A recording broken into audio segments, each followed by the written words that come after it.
You're listening to the Marginally Geeky Show, the epically geeky book club.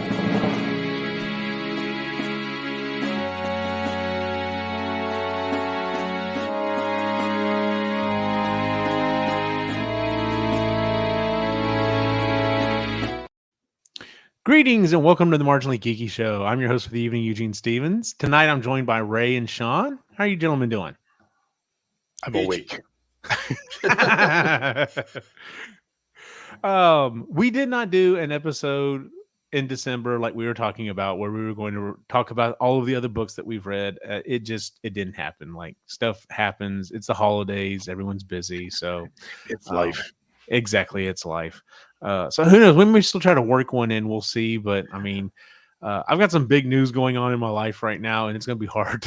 Like, I'm even having to cut back on everything else at this point. But anyway, tonight's we are discussing. This was actually my pick.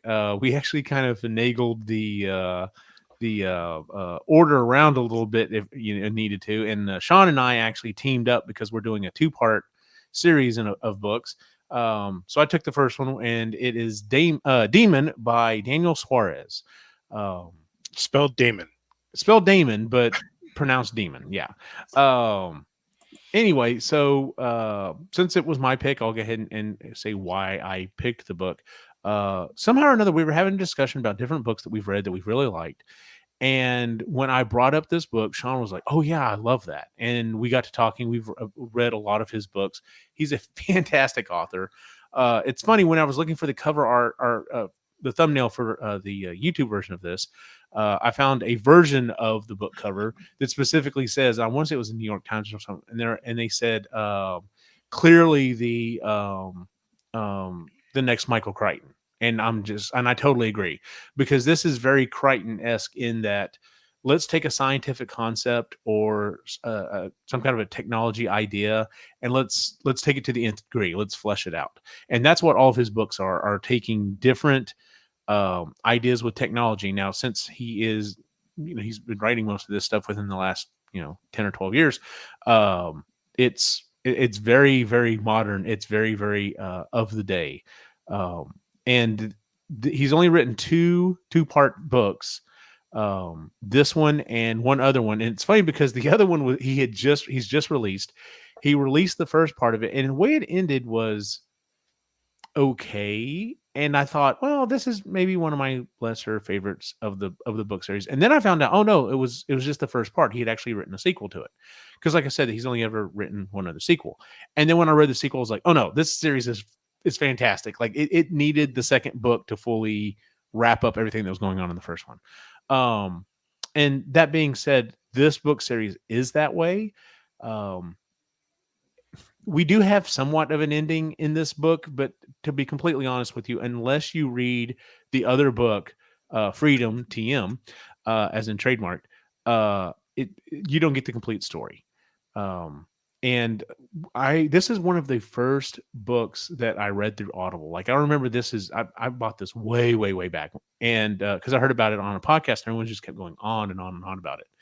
And when I listened to it, I was just like, yeah, I think this is how I'm doing the rest of the reading for the rest of my life. Like, this was great. I enjoy everything about it. I enjoy. So I guess we'll go ahead and jump around and go ahead and do our initial impressions. You obviously already know mine.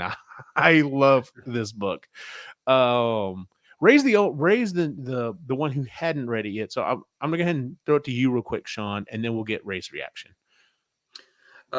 Actually, I think this was probably one of the first books I got on Audible as well. Nice. Recommendation. And yeah, this was a gateway book, Demon, into all the rest of the Daniel Suarez books, because his writing style is very Michael Crichton. He uses technology as a character in most of his books, and he does it so well. And the characters are all well fleshed out and well formed. There isn't like as soon as you meet someone, they're going to die, because they don't do any background. The book itself is so masterfully written. Now, when I did read this book the first time, the second book hadn't come out yet. Really? So Okay. I had to wait for the cliffhanger Oh for no. quite a while. Not even sure if there was going to be another one, like if they were going to just leave it at that. And Mhm. yeah, you have to read both books. They're two sides of the same coin. Mhm. You're going to miss out so much if you don't get the second one. But yeah, I love this one. It was great. All right, Ray. So now that we've completely talked up this book and we both really liked it, when we initially pitched it, I knew Jennifer wouldn't like it.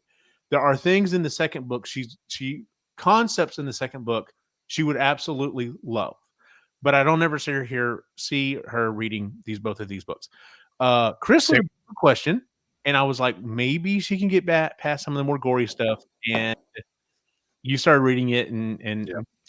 No, this is not a Chris book. I agree with you. There are some concepts in the second book that she would get on board with. Flat out, she would not listen to it for any period of time because she's not interested Mhm. in that style of a story. And it's more the style, I think, Oh, that okay. would be. She would just she'd be like, okay, enough of the gore. Get to like tell me how we're gonna fix all this. So What's funny is when I pitched it to you, I had forgotten about some of the other scenes, and so when I was going back and listening to this, I was like, "Oh no, there's more gore in this than I thought than I Yeah. remembered." So when you told me there was one scene in particular, I'm like, which one? Because they're all bad, man. Like, and bad as in like not. I don't Right, think Chris would appreciate listening to what they're describing. So right, yeah, uh, she could probably do better in maybe reading it as a book. But even that, I don't think she's that interested in that type of in the type of story. I think she'd be interested in the concept, but not in how we get there. right. No, fair enough. So if that's So, what were your as thoughts? for myself, I'll say this: I'd be pissed if I only got the first book and I didn't hear about the second one at all. Like, there's no way. The first book does not have an ending. I know he says it that's not an ending. That's Yeah. It is oh, okay. Go on, and then I'll say my piece. it is a oh shit. There's more to come, and if they don't do more, I'll be fucking pissed. So It is okay. The reason why I said it has an ending is I just recently watched that movie. Oh, it's on Netflix. I can't think of what it's called. There's movies on Netflix. Something or another. The world moves on, or so. Anyway, and it very much ends like. So we've listened to multiple books, on this thing, and I keep going. When I finished watching that movie, I kept thinking about after it's in the second. I think it's in is it the second or the third? It's the third. It's the third Magic 2.0 series where they're sitting there right before they get pulled away and they get to talking about they finished watching the movie and they're like, "What kind of an ending was this?" He's like, "It was a 70s movie. Everything's ambiguous. You don't know exactly what happened. You're not sure exactly what happened in the movie, and pretty much the theory is well, everyone's fucked." So and you can't do anything about it. And that's how this movie I just watched was, and that's kind of how that's why I'm saying this one kind of has an ending because it's kind of like that. It's just like there's a bunch of shit you can't do anything about it, and everyone's screwed. Uh, but luckily, and what's funny is if I had you were talking about this being a gateway to the rest of his book, Shaun. If you had read his other books, it would have so clearly been, oh no, there has to be a sequel because the rest of his books actually end usually on a fairly upbeat Yeah. part, and this one you're right doesn't end that way. Um so but you did enjoy the book. yes, Okay. yes. Okay. Well, let me just get a quick rundown of the story. Essentially what this book is about is there's he's a he's a genius, a video game programmer. He's like, well, super genius, actually, is how we should put it. He literally passes away. And when he does, he has set forth this program onto the world. It's basically just a logic tree, to be quite honest with you. And that's how they refer to it. And then when I was writing the write up on this, I put it out there. Everyone is freaked out right now about AI this, AI that, AI is going to take over the world. And this isn't even an AI. This is literally just someone has thought through a logic tree to the nth degree. And when the time he wrote this, I mean, this would have seemed like futuristic. Now this is like, oh no, well, you would clearly just make an AI to do this, like, or whatever. Yeah. But I was talking to Shaun this morning, and Mhm. like, this is the craziest if-then statement ever. no shit. Yeah. You're exactly right. Yeah. Like, if this, then this. If this, then this. And Yes, like, and that's it's just and that's kind of yeah. But anyway, so he unleashes this AI, and it starts off sounding like he's got some kind of he kills a couple of people. There are some of the programmers are killed that were helping him do this. And when they try to raid his compound, like there's this, it's one of my favorite scenes of the book, but there's this huge showdown that goes on, and then there's a second one there, and come to find out all this other stuff's going on. And the idea behind the book is he's unleashed this demon, which is a program that basically that's what it's actually called. It's on your computer. You've got thousands of them running, and they literally just sit there running in the background waiting for input. So your printer, your keyboard, your mouse, those are all demons that run in the background and wait for input. And in this case, it's waiting for certain inputs. So the first one was the announcement of his death. And then there were certain other inputs that they've raided his compound, that this thing's happened, that thing's happened. And so the police, the FBI, everyone is trying to figure out why and how he's trying to make all this money, and why and how he's basically taking down businesses and the government and everything else. And that's the front side of this. On the back side, we get other characters that are basically being groomed by him. manipulated. But they're being groomed by him to basically become workers for him. And then we get two guys in particular, their stories of how he groomed them. One is, well, they're basically both become enforcers, but one more so than the other. One's more of a wild card than anything else. And they're doing the demon's bidding, and they are doing the dirty work that no one else wants to do. And this includes killing. And like in one scene in particular, well, I'll just go ahead and talk about the scene.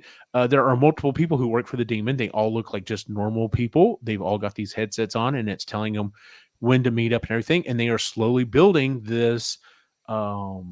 Basically, it's like a mini railgun type weapon that they give to the enforcer. And he shows up and he kills a bunch of people in this office building, and they were spammers. And that's all it was, and leaves a message: all spammers will die. And so literally within a few days, all of these businesses from all over the world, that's the other thing, is like the reason why the police, the authorities can't figure out how to stop this is because all of this stuff happens simultaneously everywhere all at once. And so it's not like, oh, a bunch of spammers were killed in the US and then in Europe. Like, no, it all happens all at once. And all of a sudden, like you do get these snippets of like internet and radio traffic and TV stories and stuff like that. And it's like, oh, hey, by the way, all internet usage has gone down by like 30% because there's no more spam. And, it's clearing the way for the demon to be able to do everything it needs to do. Yeah. So that's the basic story. And we follow multiple characters who get caught up in this. One of them was a police detective that ends up getting framed for being part of the conspiracy. He initially pulled in a hacker that has gone dark and is actually doing the best work on trying to figure out what's going on. We have a guy called the Major. That's all we're told about him. We think he works for the government. Doesn't really sound like it. Sounds like he's working for private industry. And like I said, you follow multiple different characters, and Shaun's right. They all end up becoming very well-rounded. They all have their own motivations. They're good characters, and you do wonder, are they going to get out of the scene alive or not? And he does kill people fairly regularly. Like there are certain characters you're pretty sure are going to make it, and then when something happens to them, you're like, oh well, never mind. So, and with that, there's one in particular, the Burning Man. Oh, John Ross is like one of my favorite characters. uh-huh. So when he when his story takes that last turn. That Oh, not John Ross. You're thinking That of, wasn't John Ross. That's sorry, I'm blanking on his name. I literally just finished listening to the book like yesterday. the Burning Man. Who's the Burning Man? God, what is his name? Not John Ross. You're right. Roy Merritt. That's Merritt. That's right. Yeah, Merritt. Roy Merritt. So when Roy Merritt meets his, well, I mean, we were getting into spoilers anyway. So Yeah, when he meets his ultimate demise, I'm like, that motherfucker. That's But what I liked about it was you got a little taste of like Loki, which is another character that I love to hate. well, yeah, I love to hate, but it's you can understand the need for him at first. Yes. Anyway, so his reaction to Merritt's death, and it's like, oh, okay, shit's getting real. Like Yes. this is shit got real in the first bit where with the whole exploding everything, but when the Merritt gets killed and it's revealed who kills him and everything, it's like, okay, now I see like where this is going to take a turn here. Yeah. That's where I got really interested. Okay, so we kind of had a brief rundown. Let's see here. I already talked about why I picked the book or whatever. Favorite parts of the book. I'm sure we have several, so we'll just kind of go around. That initial siege on the compound, The house or the compound. when the first group goes in and they hear the voice literally in front of them, and then they basically get their insides basically almost blown out by the ultrasonic sound, and then when the Humvee comes out and just starts killing everyone left and right, I'm just like, oh crap, this is. And what's crazy is the whole time I'm thinking, I'm like, they're trying to explain it. They're like, well, why is it doing what it's doing? They're like, he's running it off of his game engine. Like, he's got it set up. I mean, making a car remote is not, I mean, it's not like the average person can do it, but it's also not like impossible to do either. Yeah. And if you were to hook it up and had a bunch of sensors, I don't see why this wouldn't work. Like, to some extent, now the amount of damage they were probably doing on it would probably have slowed it down at some point much faster than it did in the story. But when this Humvee is just tear-assing around and killing people, and then when it catches on Seebeck, the detective, and it completely just like misses him, and everyone's just like, why the hell didn't it kill Seebeck? Like, it clearly should have mowed him down. Stops right before he hits him. Like, yeah. Okay. It's just, that scene just blew me away. Like, that was one of the first scenes that really kind of just blew me away as to, okay, so he's really going to use technology to and make it so that there are scenes later on in the book where there has to be some kind of human interaction, and this is one of those scenes. It's like, no, this is completely just the computer's doing what it's been told to do. If like you said, the ultimate if then question, statement. If the building is breached, then unleash hell. Yep. And that's what happens. Yep. So, and if somebody survives, then this. Yes, exactly. Yeah. So, what's one of your favorite scenes, Ray? For me, the John Merritt, the Merritt's passing was one of them. But the other one that really stuck out for me, and I'm really trying not to blur this book with the next one. No, that's hard. I specifically did not re-listen to the second book to make sure I did that. So I listened to them back to back because I couldn't stop. Oh yeah, absolutely. There's no way in hell. So you know what? Talk to Shaun and then come back to me because I had another one that I was thinking. Okay. Shaun, favorite scene in the book that you can think of?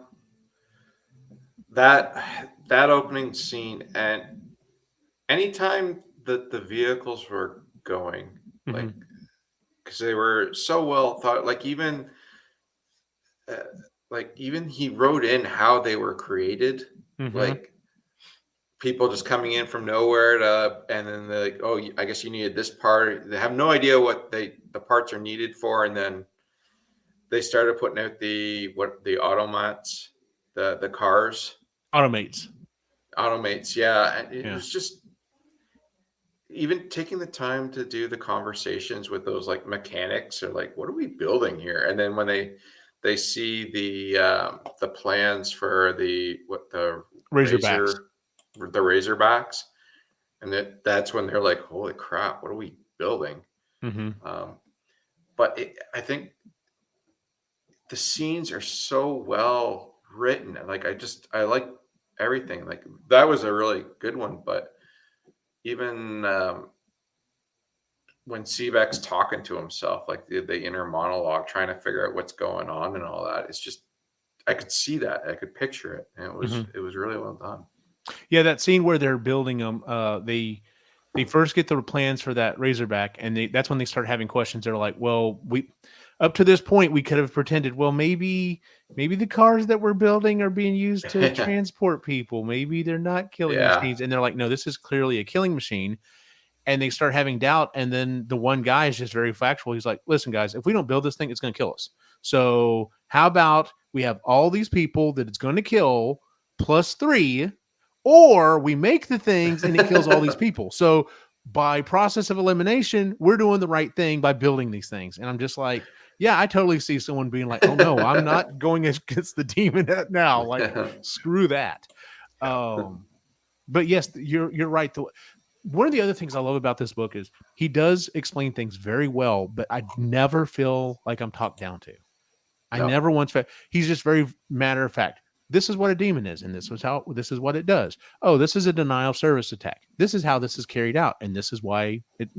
He never talks down technology wise to someone. So even if you're not very technology proficient, you can still grasp what he's talking about and understand. And then you immediately see how it's being used in the real world. So it's not theoretical. They do talk a little theoretical, but then you almost immediately get, no, this is how this could be used in the real world, or how it's being done in the real world. Ray, you have a scene?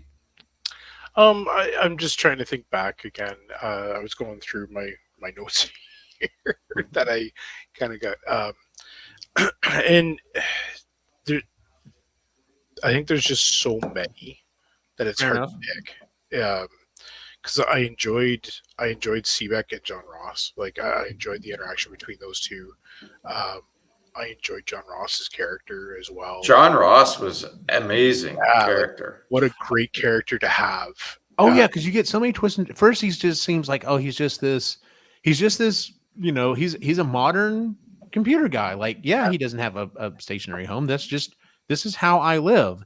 And then it's like, oh, wait a minute, no, you came from a different. Whoa, you had planned, like you had a bug out bag, and Yeah, like, what? Who are you? And then, Yeah. but when it comes around, you're like, no, I like this guy even more because he's like, now he's determined to figure out what the hell's going on and everything else. So. And that's what I think about that. Yeah, I think the other thing with John Ross as a character, the demon is manipulating everyone in that book except for John Ross. Exactly.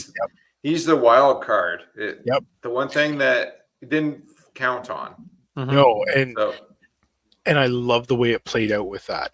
I remember the other scene that I really liked, and it was when I can't remember the character's name, but it's when he finds Strauss, and it has that big huge battle in the game against Strauss in the the first meeting in the game, and he goes to this private server and he's trying to. Strauss, yeah.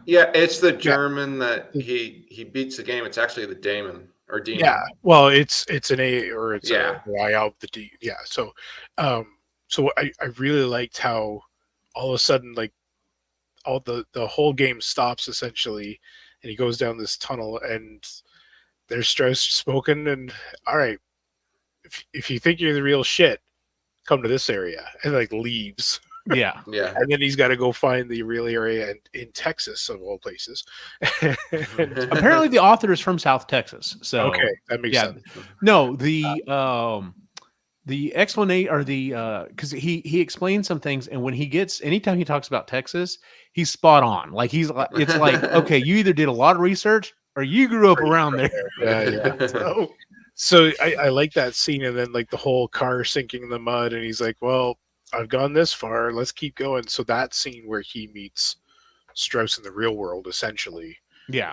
It was like that was a pretty cool moment. Going back to Roy Merritt. So when we first meet Roy, it's him and his group. They're trying to breach the house, and they have that moment where the generator's been shot out. Everything should be dead on the property, and then the sprinkler system starts spraying gas, and it literally burns and kills everyone on the team except for Merritt, and he just loses his shit and he goes into the building, but he's smart about it. And he actually stands up against it, which is funny because in the book, you called him the Burning Man. That's what he becomes because the demon uses the video of it as a calling card that not only am I real, but look at this guy, if you have what it takes, look what you can accomplish. And that whole scene where he's going through the house and he almost makes it. And then you're just like, well, damn, that sucks. I kind of like this guy. And then he shows back up. He managed to make it. And you're just like, oh, sweet. Yes. And then you get the whole scene at the very end where he's a badass on, and then going back to the technology, there, he talks about like, he's trying to shoot out this stuff on the car, and he's like, "Sorry, asshole, the wheels are solid rubber, so that ain't gonna work." And then when he starts trying to shoot the sensors off, they don't work. And then when he starts prying them off, it's like one of 12 is down or whatever, and he with a knife, and just that one line, he's like, he knew he had to have 3 layers of backup. So as long as 4 sensors are working, Loki can still control the car. But now he's gotten down to like 5 or 6 left, and he's like, no, I got to do something about this. And then we get that whole heartbreaking scene, the scene he's talking about. And if you haven't listened to the book yet, what the hell you listen to this for? Go listen to the book. But yes, this is where we already knew the Major was going to be a royal son of a bitch, because of the way he operates. But when he kills Merritt out of cold blood, it's just like, oh damn, you are a son of a bitch. Yep. Let me think here. That was a scene that I greatly enjoyed. The scene where, so let's stick to the police officer. When he died, I thought, okay, well, I guess, is that it? Like, I kind of had the feeling he wasn't going to die, but then when it's like, no, he died. Seebeck. When Seabeck dies, and he says, Pete Seabeck died at this time, and I'm just like, okay. Yeah. And then literally the last scene of the book is he's woken back up, and we're introduced to another character, Chunky Monkey, who has a much bigger part in the second book. But just meeting him, you're just like, okay, this is like the stoner dude, and the fact he's going to pairing with Seabeck, this is interesting. But the whole time, I also love the audio for this book, because anytime that what was the old guy who died? What was his name? I'm blanking out. Anyway, anytime he was on there, they had like Sobel. Anytime Sobel was on and was speaking, we had like this audio filter on it, and it just things like that just add so much to this book. Because you clearly, and it's funny because it even talks about there are times where, and you know what, re-listening to this book, there's only one reader credited for this book, but if you listen to it, the female voices are female voices. I don't think it's him doing the female voice, especially whenever it's the computer. No, there's a female actor. There has to be, because the female voice is too good for the computer generated AI when it's talking. Well, and for another character too. I remember. I thought I heard her. Well, she would act as Angie. She would act as that on certain. Yeah, she may have too. So on certain aspects, anyway. I just specifically remember listening to it again and hearing the female generated voice, and I thought, that's not a dude. That's either a computer, a legitimate computer, which I don't think it was because of the time this book was recorded, or it is a female voice. I think it was a female voice actor.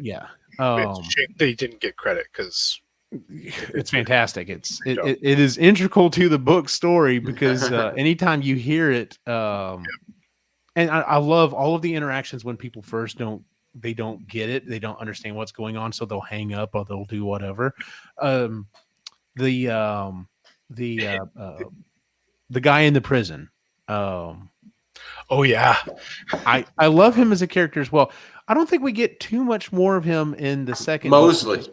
Mosley, yeah. Charles Mosley. I don't think we get too much more of him in the second book. I loved his character. Like, it's like he was clearly a bad dude, but he's obviously trying to fix stuff. But the whole time he's just like, all right, well, I'm just going to keep going. There's nothing else to do, but in fact, he just walks out of the prison. They give him the clothes, like, yeah, crazy. And he's just like, I'm just waiting for the hammer to drop. I'm just waiting for the hammer to drop. And I do like whenever he stops the car and he tries to turn off and the car dies. Yeah, and he's just the phone rings. He's just like, all right, I screwed up. Yep. So that was clever too. But you don't hear from him really a lot afterwards. There's a couple of times you hear from him, but yeah, because I like the fact that I do like the scene where he gets his boy back. It's a heartbreaking scene, and he's like, "This is the best I can do for you," but I'm trying to do something. Yep. So, and I appreciated that part too, where it's not. Yeah. Let's talk about Loki though. Loki's an asshole from the very start. Shit. Yes, he is. And the scene in the next book is one of the scenes that I was thinking about. We won't cover that yet. What ends up happening to him. That is a hard scene for me to listen to. That being said, it's like, well, if anyone deserved it, you kind of did. So, because he starts off like he's an identity thief.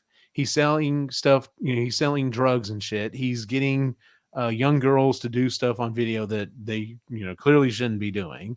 And then, he ends up going around killing people and doesn't have a problem with it at all. Like when that scene, like you were talking about in the gaming pit, he killed several people using that electrical wire gun and didn't blink 1 second. So, but he's an interesting character, and seeing how he was played by the Demon was fascinating. So, yeah, we'll get to that in the second book for sure. Absolutely, yeah. That's one of the things about this story is, like, if you're rereading it or something like that, focus on how the characters are being used by the Demon, because everyone there has a purpose, and it's really like Loki's purpose. He's a bad dude, but he's a part of the process. This whole thing wouldn't work without him. Exactly. Yeah. Fight fire with fire, and that's what was done. Yeah. And once again, it just goes to Daniel Suarez's writing, just brilliant. I can just picture like the maps on his wall, like plotting all this stuff out and drawing all the lines and all that and connecting everything. Yeah, Seebeck was, like he said, he had to sacrifice somebody. And the way the tree pared it down, Seebeck was the one that got the call and the one that followed up on it. So, you were the one that I had to sacrifice. Mosley is an enforcer that he needed to basically, to do the jobs that needed to be done. Loki is he basically starts off as a sheriff. Essentially, he's kind of like a harbinger of death. Essentially, just go out there and create chaos and hunt down the people that no one else can. He actually gives him a lot of leeway. There's some general ideas and some general things that need to be done. I don't care how you get it done, just get it done. So and it goes back because it talks about obviously everyone's background who plays a part in the story was thoroughly researched as to, because it talks about there was like 4 or 5 other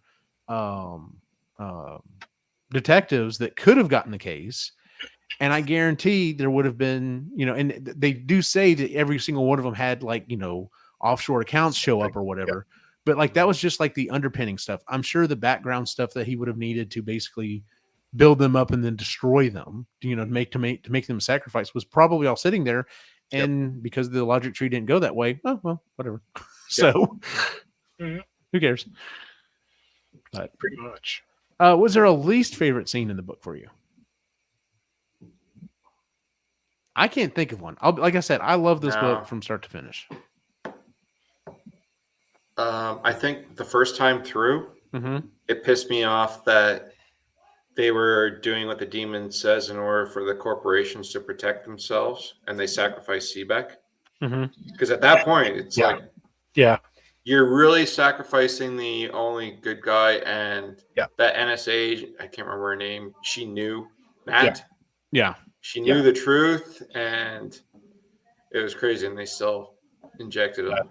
I'll agree with that because I remember listening to that part. I'm like, if they actually fucking kill this guy off, I'm going to this book, like flat out. So Yeah. But I mean, she did say, "Oh God, I can't see." Like I said, I just read this damn book and I can't remember anyone's damn name. She was like, "Well, you are going to intercede on his behalf, right? Because obviously the demon is real." And they're just like, "No, we can't let this be known. Like markets are going to crash, and people could, like millions of people could die or lose their jobs and everything else. So, sorry, sacrifice of one for the many." Exactly. Basically what they were, Exactly. But that was not a Okay, so let's talk about not only is it a technological a book based on technology and taking the idea of what it can do to the nth degree. There are clearly some ideologies and very strong feelings about capitalism and markets and businesses and everything else that are wrapped up in this. And it's really hard to not be like, I hate those people that are like, Thanos was right. No, Thanos wasn't right. Thanos was a monster, and it didn't make sense to just make to snap his fingers and make a bunch more, resources. That's stupid. Thanos was a moron. What's his face that died was kind of like, I don't know. The government is kind of run by businesses and they are kind of screwing everyone over. So, and this book is at least a decade old. And, you talk to the younger generations and like, the current generation of people are just like, they're not Z. What are they now? They're Alpha or something like that. But Gen Z has just pretty much like, yeah, we're not going to be able to own houses. Yeah. So we've actually had a few conversations with our kids about it because we're seeing a generation now go into workforce and being like, I'm not putting up with this corporate bullshit because I've seen you treat the people that were loyal to you like absolute shit. Mm-hmm. So fuck you. I'm gonna go figure my own way, which I respect. I'm not gonna I totally do too. The generation before us was taught that if you worked hard and you were loyal to your company would take care of you. And then corporations took advantage of that and continue to take advantage of that. And so it's interesting to me that you've got that narrative in this and the second book, and it definitely explores that more in the second book. But yeah, I think if I were to recommend this book now, like if I had recommended it back when I read it, it would have been well received and probably well enjoyed. Because once again, going back to, it's just a good story. It's well written. It's excellently performed. You would have enjoyed it then. Introducing it to someone now, they'd probably be like, holy shit, this guy gets it. Like, yeah, this is what we need to do. Okay, so another thing, once again, so in this book, everything is done by a logic tree. Like I said, nowadays it would have been done by it would have been done by an AI. He explores this more in the second book, but he talks about how there's this, it's about the size of a small vehicle or a refrigerator or whatever. And it's basically a milling machine. And, you can put material in and the computer controls it and does stuff like that. Flash forward to now, if he was writing this book, this would have been totally 3D printers. Would have been just like, oh no, we take all the material, we put it in, kind of like in the Bobaverse books. Would have been like, we have metal, we have plastic, we have gold, and it'll make its own in silica, and it will 3D print its own boards and produce the whole thing. And he didn't quite see 3D print coming, but he sure got damn close to it. Yeah. So once again, so and it's the other thing is the technology, even if it's not technically current, the way he looks forward to it, he's very good at seeing something that hasn't quite come or is damn close to what ends up coming. Which is kind of going back to Michael Crichton. That was one of the things about Crichton was he didn't necessarily nail the future technology on the head, but he got close enough that it's like, dang, you had a good shot at seeing the future there. Let's see here. Just kind of run through some of the other questions here. We've kind of already talked about the writing. You know, the writing is very good. Would you read another book by the author? Yes, because I've actually read everything the man has written. I have read all of his books, and I do have favorites over others. But I've enjoyed all of them to some extent. And even the ones that I've read that I just thought were okay, I go back every so often. I'll go back and re-listen to them, and I'm just like, yeah, there was some stuff in here I did really like and just enjoyed. So he's definitely, if I had to pick favorite authors, he's definitely going to be on my list. Yeah. So if Ray, if you're looking for other things to listen to, basically just click on his name and just start adding all of his books to your wish list, because there are going to be other ones that if you read, like I said, I can kind of steer you, and I'm sure Shaun has ideas as well. Have you read most of his other books, Shaun? Or I think I've read all of them. Okay, cool. Yeah, there are other books that it's an interesting idea, and maybe, I don't know, something about it just didn't grab me as well. But yeah, some of his books are just some of my absolute favorites. So, and some of them are even one-offs. Yeah, Kill Influx Decision was good. Influx I thought was good. Kill Decision is another one of my favorite ones. The one about the drones. Yeah. That one is a fan and scary as shit considering what's going on in the world. Scary as shit. Let's see here. Yeah, I'm not really worried about the mood. Any lingering questions you have? I mean, we've all read the second book, so we already know a lot of this. A lot of the stuff that's left open at the end of this one gets tied up in the second book. So it's kind of a hard question to ask. Do you have any lingering questions? If you had have asked me that after just the first book, I would have said, yeah. Knowing what I know now, I'm fine, but I'm glad there's not another one. Fair enough. Yeah, and I don't think he's the type of person that would go back and be like, oh, let me go ahead and throw a third one on there. Like I think he clearly is thinking, well, what's going on right now? Like, I can't wait to see when he writes another book, what it's going to be about. I'd almost guarantee it's going to be about AI, and it's going to be something that we haven't thought about yet. It's going to be, who knows? So, the narrator, fantastic. I think the same narrator does all of his books, and okay, that's good to know. Jeff Gerner, I think, is who the narrator. Yeah, he's great. He's another one like Ray Porter that I've looked and found books just because of Jeff Gerner. Yep, I have too. Okay, I will say I appreciated his pace and tone, like everything fit, and the different voices that he had as well. Like he was able to jump from character to character, and you know who's talking. Mm-hmm. Sometimes you don't get that, but this is again more performance rather than just reading to you. So yeah. Maybe you have an opinion of this, Shaun. I'm thinking back to it now. Maybe, okay, so like Ray Porter and well, particularly the guy who was reading the Magic 2.0 and then like the Authorities. I noticed a lot of his voices get reused. I'm thinking to Jeff Gerner, and I'm not thinking of any particular times where I'm like, oh, that's clearly this character from this other book. Like it may be close, but it's not close enough that I'm like, oh, that's clearly this character, or this clearly this person. Yeah, I don't get that. Mainly, I like because he does all the Daniel Suarez books. Because I think it's a combination of the characters are so well developed in the stories that it's easier to get a voice for them that is only theirs.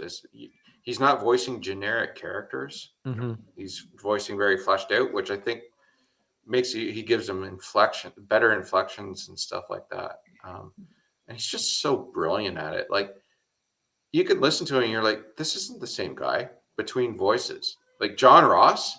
Doesn't sound like any other character, and it's that's what I was going to say. John Ross talking to Seabeck is like, it's crazy. Oh yeah, because Seabeck's kind of got a gravel. oh yeah, He's yeah. you can just tell from his voice that he's not happy in it where he's at in life. He's just I'm by the book. I'm gonna get the shit done, but I'm not putting anything else into I love it. Ray Porter. One of my favorite narrators, but I think Gerner's better got him on different characters and like keeping them very distinct. Mm-hmm.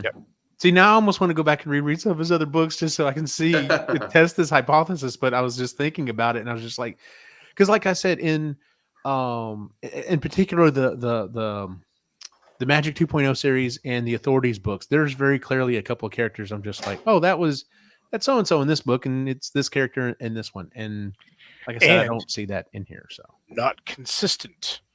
Where this was consistent between the two books. Very much so. And which almost makes me wonder, I should have done some research. Of course, I didn't think about these questions until just now. I wonder how long it was in between him reading the first and second book. It may not have been the way it sounds like it was that long. Like it almost sounds like he read them back to back, because you're right. They are super consistent. Very consistent. As soon as you pick up the second book, you know exactly who everyone is and everything else. So Well, there were 4 years between the books. Wow. So 2006 for Daemon and 2010 for Freedom. Freedom was 2010? I thought it was older than that. So when did you read this one? Do you remember? It would have been before then. I think it was. Oh my God. It was back in the day. This is before Audible. I would have lost my mind having to wait 4 years for the conclusion of this story. It wouldn't have been 4 years. It would have been somewhere in there. But it was like, seriously. That would have been rough. Fuck that. Did he write anything between these two? Sorry, I'm putting all this research stuff on you. I honestly don't mean to do that, but because now I'm thinking, I was like, 4 years. Surely he wrote something in between there, but it flows so well. I can't imagine stopping with this story, switching gears, doing something else, and coming back to it as well as he did. But maybe he did. So, no, looks like Daemon was 2006, Freedom 2010, and then Influx was 2014. Oh, they are a little out of order. Kill Decision was 2012. Okay. And then Delta V and Critical Mass. Those are his latest two. That was 2019 and 2023. So 4 years between those two. Wow. That makes sense, because when I read Delta V, I thought that was the end. And I was just like, because it does wrap up better than this one does. And I thought, yeah, this was not one of his better books. I didn't really care for this. I didn't like how it ended. And then I read the other one. I was just like, oh, no, this is a really good series. So I didn't realize I'd waited that long. So maybe I wouldn't have lost my mind. I don't know. I'm pretty sure if you look it up, there's a YouTube episode where they're interviewing Daniel Suarez, and they bring on Jeff Gerner, and Gerner reads some of one of the books during the interview. It was so weird seeing someone actually read it and changing his voices on the fly. That was okay. cool. I'm gonna have to look that up. I have to find that for sure. That sounds awesome. Let's see here. Would you recommend this book? Yeah, obviously did. And I actually just recommended to a couple of the Ghostbusters over this weekend. It's funny. So wait a minute. Did I recommend it? No, I actually didn't recommend this book. I've got to recommend this book once the other ones hit. I had to have a ride home Saturday night and a ride back to the convention Sunday morning. And I rode with two different group members. And that night we got to talking, and I recommended the Magic 2.0 series and what was the other book series that I recommended to him? I think it was Trader Tales. No, I think it was Earthside. I think it was okay. And then the guy in the next morning, I recommended Expeditionary Force, because we were talking about something. He mentioned monkeys, and I was just started laughing. He's like, "What?" And I'm just like, "There's this little book series." Just a couple of little book series, and I started explaining to him. And he goes, "That sounds fantastic." I'm like, Yeah, it kind of It is. is. So You gotta get like 8 hours into the first book, and then it's oh no, and I did tell him that. I said it takes halfway through that book before, because otherwise you're just like, well, this is just kind of an okay sci-fi book. And then Yeah. when Skippy hits, that's he hits. Oh yeah. So let's see here. What themes, tropes, did the book explore? I think we've already covered that because we talked about it is very much the world is set. Businesses have pretty much, there are governments, but it even says at one point, I think John Ross is the one that even it tells, the female researcher, he's like, oh no, your country is run by businesses. You just don't realize it yet. And that's the thing that the demons is there to handle. Oh, that was another scene that I love is the guy who owns the big business and his employee, his head of security comes in and tells him, he's like, hey, we've been taken over like weeks ago and we're just now figuring out what it is. And he's like, we've been taken over by the demon. Watch this video. That whole video explaining how parasites work and how, your business has now been infested by these parasites and I now own your business. And if you just keep going along, you'll make money and everyone will be happy. If you decide to try to fight me, I will destroy you and your businesses and anything else you create the rest of your life. Have a good day. And it's literally like that upbeat. It's hilarious. Yep. Because as dark as these books are, there are some laugh out loud scenes in these books. Oh yeah, so. it reminds like it's a proper business video of welcome to the the Demon Network, and Demon LLC Industries. Yeah.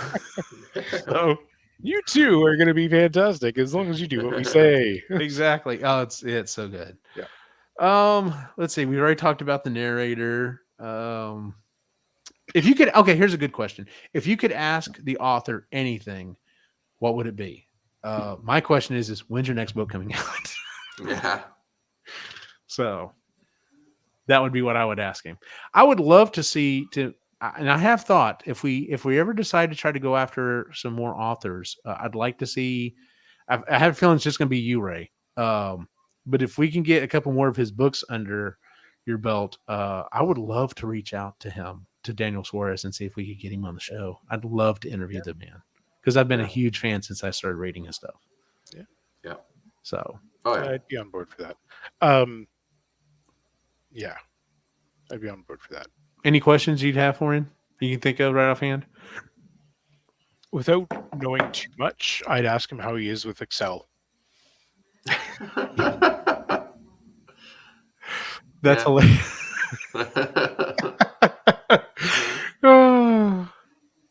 I'd almost want to ask him because kind of the running joke with Stephen King is he can look at anything and turn it into a horror story. He'd be like, looking around at my desk and be like, oh, that lamp's going to come alive and kill you and whatever else, and it's from a parallel universe and blah blah blah.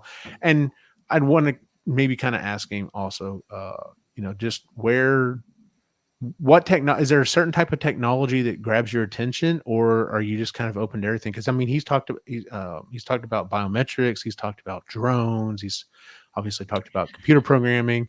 Like he covers a wide spectrum of technologies, as it were. Yeah. Oh, genetics. That was a pretty good one too. He was really that'd good. be a really good one. Yeah. I think the other question I would have for him is there any way we can get Black Mirror to do a series on Demon? That would be fun. I've heard rumors that this is going to be produced. I think There is an option. Yeah, I think it should be. It's an excellent story for that to be transitioned into a movie. Right. You've got at least 2 seasons. Yeah, exactly. You'd have to. You could definitely pull 2 seasons out of it.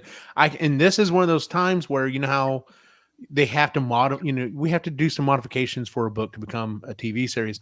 This is one of those times I could see where they would change it to an AI and then really scare the shit out of everyone right now.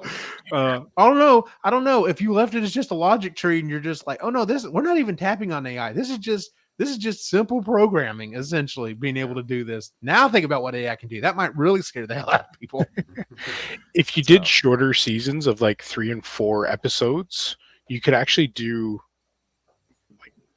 you could do like the entire siege and all of that as season 1, and then the aftermath is season 2, and then season. You could break it into 4, you could 6 probably have like episode seasons. 4. You're right. Yeah, you could probably do it for like 3 or 4 seasons. Yeah, because that's how they tend to like to do things. So Yeah. So your first season would be the introduction and the siege, and then the aftermath of the siege would be season 2. And then season 3 would be the first part of book 3, and then and that's you'd have to find a spot. So then the final part for, I don't remember if it's about halfway through the book. I think it is. The final part of season 3 would be where all the shit happens to Loki. Because that would be a hell. That would be a hell of a cliffhanger right there. That's your cliffhanger right there. Yeah, just like, oh my god, what is happening? So season 3 ender. You know what? And get the writers of The Boys to help out, or at least the production staff. All right, we need lots of blood. Yes. So, well, I think we'll wrap it up. I'm not even going to go around with the normal, definitely did you enjoy it or not? Because I think we've all pretty much, we've definitely, said that we all enjoyed this book series. So, I guess with that said, let's go ahead and move on to what else we've been reading. Does anything anyone else has been reading that's been of interest?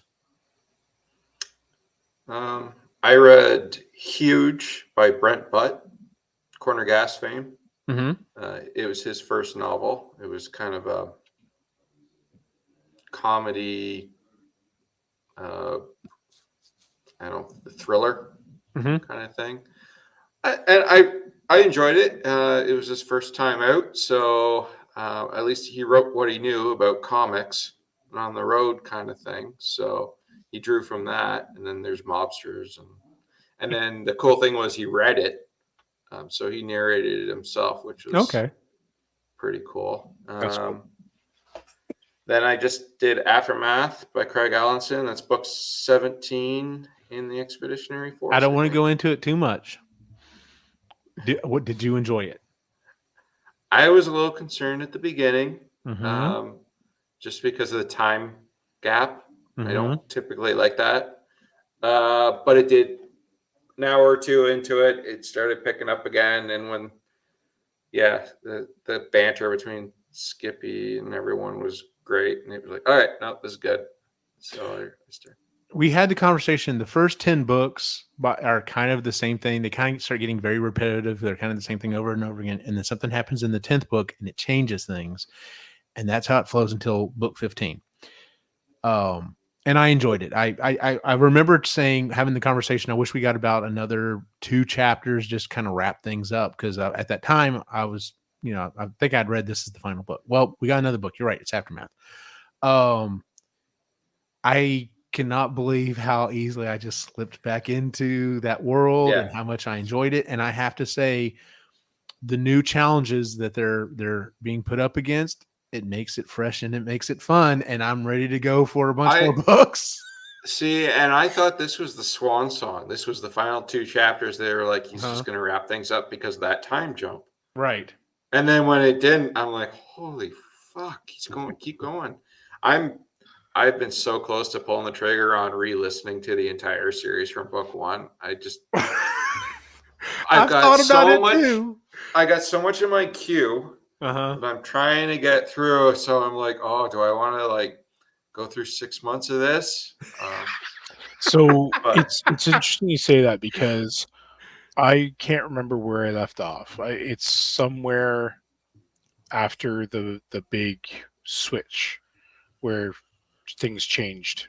So it's after you've read up to at least book 10 then. It's somewhere in there where where the big switch occurs. And it's like, okay, this could be interesting. And then I started listening to the next book and I've stopped because I'm just like, I've got saturated with Skippy and everything. And then we got listening to other books and I got away from the series completely. So I'd have to recap myself a little bit in order to get back into the series. I'll be honest with you. You could probably just, whatever book you found you left off on, just start it back over and you would probably be fine. Yeah. So, No, but I get that.